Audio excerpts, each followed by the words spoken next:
Hello दोस्तों, हमारे YouTube channel success life में आप सबका स्वागत है। दोस्तों, आज की इस वीडियो में हम आपको बताएंगे कर्म के फल का महत्व, कर्मों का फल कैसे भोगना पड़ता है।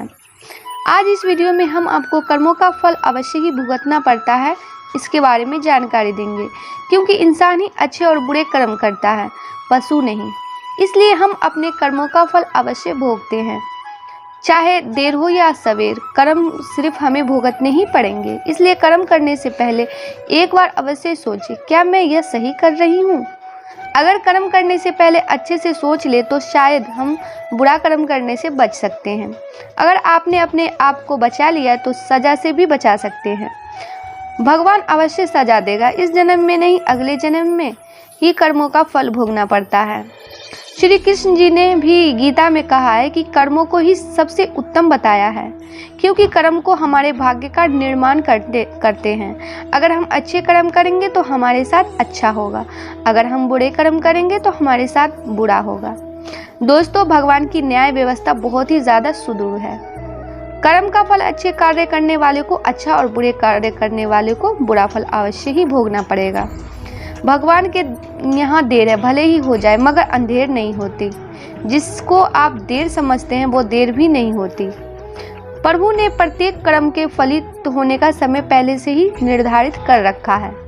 समय से पहले या पीछे फल की प्राप्ति नहीं होगी। प्रभु की प्रत्येक रचना, प्रत्येक नियम इतना ज़्यादा गहरा है कि हर एक प्राणी को उसको समझना या जानना नहीं चाहिए। आज जो कर्म हम कर रहे हैं वो कल हमें उसका फल जरूर मिलेगा। दोस्तों, यह हमारे ही पिछले जन्मों का या इसी जन्म के हमारे लिए किए गए पुण्यों या बुरे कर्मों का, पापों का फल है। प्रभु का दोष नहीं देना चाहिए। भगवान का एक विधान यह है कि हमारे कर्म, विचार और भगवान के अनुसार ही हमें सुख या दुख की प्राप्ति होती है। पाप का भोगना पड़ता ही पड़ता है, इस जन्म को भोगने पड़े या जन्म जन्मांतर तक। तो अगर इस जन्म में अगर हम बुरे कर्म करते हैं तो बुरे कर्म का बुरा ही फल मिलता है। धन दौलत, श्रेष्ठ, खुशियाँ, सफलताएं, सुखी परिवार रोना हमारे कर्मों का फल है, और पीड़ा, दुख की बीमारी, आफत, दुखी परिवार रोना हमारे ही बुरे कर्मों का फल है। तो दोस्तों, आज के इस वीडियो में हम जो भी बताएंगे आपको, ये बहुत ही ज्ञानवर्धक और बहुत ही अच्छी कथा है। श्री कृष्ण ने समझाया कि भीष्म पितामह सुख दुख से जय पराजय से परे हैं। वो जानते हैं कि जो होने वाला था यही हुआ। भीष्म ने श्री कृष्ण से कहा, भगवान, मैंने ध्यान करके अपने 73वें जन्म तक देखा, मैंने तो कोई कुकर्म नहीं किया, फिर भी मुझे बाणों की सयासा पर क्यों सोना पड़ा। श्री कृष्ण मुस्कुराते हुए बोलते हैं, हे संयममूर्ति भीष्म, 73वें जन्म के पहले 74वें जन्म तक जब आपको पता चलता है कि हम आपके किशोर थे, तब वन में घूमने गए, वहाँ पत्ते पर बैठी टिड्डी के शरीर में आपने कांटा चुभोया था। उस कर्म का फल घूमते घूमते अब मिल रहा है। कर्म का फल 6 साल में 2 गुना, 12 साल में 4 गुना, 18 साल में 8 गुना, 24 साल में 16 गुना इस प्रकार मिलता है। दोस्तों, धृतराष्ट्र ने भी श्री कृष्ण से अपने कर्मों का हिसाब किताब पूछा, मैंने ऐसा क्या कर्म किया कि मुझे अपने से ही बेटों की मृत्यु का शोक मिला। मैंने अपने 100 जन्मों तक पीछे देखा है कृष्ण, लेकिन ऐसा कोई कर्म मैंने नहीं किया। श्री कृष्ण ने अपने योगबल से धृतराष्ट्र ने देखा कि ये एक राजा थे और वो स्वादिष्ट व्यंजनों में खोए रहते थे। बिना विचार किए जो सामने आ जाता खा लेते, इनाम भी दिया। एक दिन रसोई ने हंस के 100 बच्चों का मांस बनाकर एक एक करके राजा को खिला दिया। श्री कृष्ण ने कहा, धृतराष्ट्र जी, आप स्वाद में अंधे हो गए, तभी आप इस जन्म में अंधे बने। तुम्हारे पुण्यों के प्रभाव से 100 जन्म तक तो तुम्हें फल नहीं मिला, लेकिन इस जन्म में हंस के 100 बच्चों को खाने का फल तुम्हें मिल गया, तभी तुम्हारे 100 पुत्र मारे गए। सोचो साथ में क्या लाए और क्या लेकर जाएंगे। मनुष्य को ऐसी कमाई इकट्ठी करनी चाहिए जो इस संसार में भी काम आए और मृत्यु के बाद उसे हम साथ में भी ले जा सके और हमारे ही काम और अगले जन्म में ही हमारे ही काम आ सके। सभी जानते हैं कि हम खाली हाथ नंगे इस संसार में आए और खाली हाथ ही जाना पड़ेगा। मृत्यु के समय यह धन दौलत, जमीन, मकान, व्यापार, नौकरी, नाम, शोहरत, रिश्तेदार, भाई बहन, माँ बाप, सभी बच्चे किसी को भी साथ नहीं ले जा सकते हैं। चाहे राजा सम्राट हो या कोई भिखारी हो। इसलिए इतना मोह, इतना ज़्यादा लगाव इनसे क्यों रखें। साथ में हमारे जाएंगे सिर्फ हमारे अपने किए हुए अच्छे या बुरे कर्म। कृति और आपूर्ति का दान, धर्म, परोपकार, दुखियों की सेवा, पुण्य जो भी हम इस जन्म में करेंगे ये अवश्य साथ जाएगा और हमारे ही काम आएगा।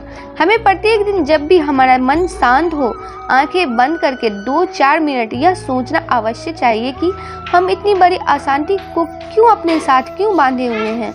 ये भाग दौड़कर तनाव ताना बना मकड़ी के जैसा जाला बुनकर खुद उसमें उलझे हुए क्यों हैं और किसके लिए हैं। दोस्तों, जो हमें बुरा लगता है यह दूसरे को कभी मत दो, जैसे कि कड़वी बात, गाली, गुस्सा, बेइज्जती, आसमान, अपमान, गला सड़ा खोट वाला खाने का पीने का सामान। जो चीज़ें हमें अच्छी लगती है वह दूसरों को, ज़रूरतमंद को बिना मांगे भी दो, जैसे कि हम आम, लक्ष्मी, मीठी बातें, सम्मान, खाने पीने के अच्छे बढ़िया सामान दोनों हाथों से बांटो, लुटा दो, परोपकार करो, दान धर्म करो। संतों ने कहा भी है, जो कुछ तुम समेटते हो यह तो अपना है, जो लुटा रहे हो ये केवल अपना है। इसलिए जितना लुटाओगे वो भी इतना ही साथ जाएगा, तुम्हारे काम आएगा। सिर्फ तुम्हारा ही याद रखो कि संसार की किसी भी वस्तु से मनुष्य का अस्थायी संबंध नहीं है। यह शरीर, मकान, रुपये, पैसे, जमीन जायदाद, स्त्री, पुत्र, परिवार, बांधे मित्र, दोस्त कोई भी साथ रहने वाला नहीं है। एक दिन इन सब वस्तुओं को ज्यों का त्यों छोड़कर यहाँ से चल देना है। जब जाएंगे तब साथ में कुछ भी ले नहीं जाएंगे, सिर्फ भगवान साथ छूटने वाला नहीं है। साथ में एक छोटा सा तिल भी नहीं ले जा सकते हैं। आप कितने भी उपाय कर लो, सारे उपाय यहीं धरे के धरे रह जाएंगे। सिर्फ भगवान नारायण प्रभु की भक्ति, दुखियों की सेवा, दान पुण्य साथ में अवश्य जाएगा। साथ में जो जाएगा वही तो अपना हुआ, साथ में जो नहीं ले सकते वे सब पराया हुआ। जीते जी उन पराई वस्तुओं से मोह क्यों रखें। आप गंभीरता को जकड़ विचार में करें। साथ में एक तिल भी नहीं ले जाने पाएंगे तो फिर अशांति, हाय छीना छपटी क्यों, किसके लिए। भगवान का हुक्म है कि हर कार्य प्रभु के रोज समझकर फल प्रभु को पर छोड़ दो। वो कभी बुरा करेंगे ही नहीं, सोचो तो दुख भी नहीं देंगे। दुख सुखी में एक सोच के कारण ही तो है। दुख को भी सुख मानो, प्रभु सुख ही सुख कर देंगे। यदि मोक्ष की इच्छा है तो विष के समान दूर से ही त्याग दे और संतोष, दया, सरलता अमृत के समान नित्य आदर पूर्वक सेवन करें। दोस्तों, एक साधु एक गांव में हर रोज भिक्षा मांगने जाता था। जिस घर में भी जाता कोई आटा, दाल या चावल कुछ भी दे देता और वो अपना इस तरह पेट भर लेता था। उसी गांव में एक व्यक्ति उसको हर रोज भिक्षा मांगने पर गोबर डाल देता और यह कहकर डांट देता कि भगवान ने हाथ पैर दे रखे हैं, कुछ काम करके खा लो। वो साधु चुपचाप गोबर लेकर आ जाता और एक तरफ ढेर लगा देता। ऐसे करते करते उस गोबर को बहुत बड़ा ढेर बन गया। साधु भी हर रोज भिक्षा मांगने जाता, वो आदमी हर रोज ही उसको गोबर डाल देता और गांव के लोग खाना देते। ऐसे करते करते दोनों का समय बीत गया और जब दोनों अपनी जीवन यात्रा पूरी भगवान के घर पहुंचे तो गोबर डालने वाले इंसान को खाने में भगवान के घर गोबर मिला। तो उसने कहा भगवान से, हे प्रभु, मैं गोबर कैसे खा सकता हूँ। भगवान ने कहा कि जब साधु तेरे घर भिक्षा मांगने जाता था, जिसका कोई और भिक्षा मांगने के सिवा कोई चारा नहीं था, तो आप उसको भिक्षा में गोबर देते थे। वहीं गोबर का ढेर अब इतना बड़ा हो गया है कि आपके खाने के हिस्से में अब गोबर भी आएगा। तो उस व्यक्ति ने भगवान के पैर पकड़ लिए और कहने लगा, हे प्रभु, मैं गोबर नहीं खा सकता, कृपया इस समस्या का कोई समाधान बताओ। भगवान ने कहा, कर्मों का फल अवश्य ही भोगना पड़ता है। अब वो इंसान प्रभु के आगे रोए और गिड़गिड़ाए, कृपया करके इस समस्या का कोई समाधान तो हो, बताओ। भगवान बोले, इस सारे गोबर को आप हर रोज एक कपड़े में डालकर पानी के साथ धोते रहो, इस प्रकार आपके कर्म कट जाएंगे। ऐसे करते करते उस गोबर को धोने में कम से कम 1 साल लगा और सबसे लास्ट में गोबर का जो आखिरी अंश भूल और घास के कुछ हिस्सा कपड़े के ऊपर रह गया तो भगवान बोले, अब आपको ये हिस्सा तो खाना ही पड़ेगा। वो इंसान फिर रोए और कहे कि इसको कैसे खाऊं। प्रभु ने कहा, किसी के बुरे कर्मों को मैं कम कर सकता हूँ पर बिल्कुल ख़त्म नहीं कर सकता, इसलिए आपको यह तो खाना ही पड़ेगा। भगवान ने उसे समझाया कि आप गोबर खाने से बच गए, अगर आप उसको ना धोते तो वो सारा गोबर आपको खाना पड़ता। दोस्तों इसी प्रकार जब हम ज़मीन में कोई फल का पौधा लगाते हैं तो उसको उगने में और बड़े होने में समय लगता है और फिर कहीं साल 2 साल बाद बड़ा होता है, फिर उस समय फल लगते हैं, क्योंकि किसी भी कर्म का फल एक दिन में नहीं मिलता, चाहे वो अच्छा हो या बुरा, यह सब के ऊपर निर्भर करता है आप कर्म कौन सा कर रहे हैं। फल मिलने में समय जरूर लगेगा पर मिलेगा जरूर। यही समय और परमात्मा का नियम है कि हमारे द्वारा किए गए हर कर्म का सुख और दुख हमारे कर्मों के ऊपर ही निर्भर करता है।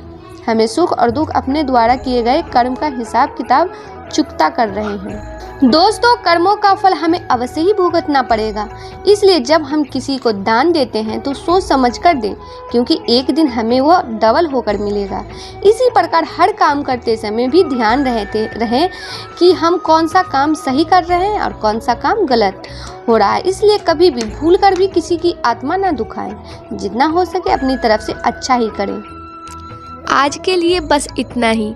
दोस्तों आपको ये वीडियो पसंद आया है तो लाइक करिएगा, दोस्तों को शेयर ज़रूर करिएगा, चैनल को सब्सक्राइब करके बेल आइकन को ज़रूर दबाइएगा ताकि आने वाला वीडियो आपको सबसे पहले मिले। दोस्तों मिलते हैं अगले वीडियो में, तब तक के लिए good bye and thanks for watching my video.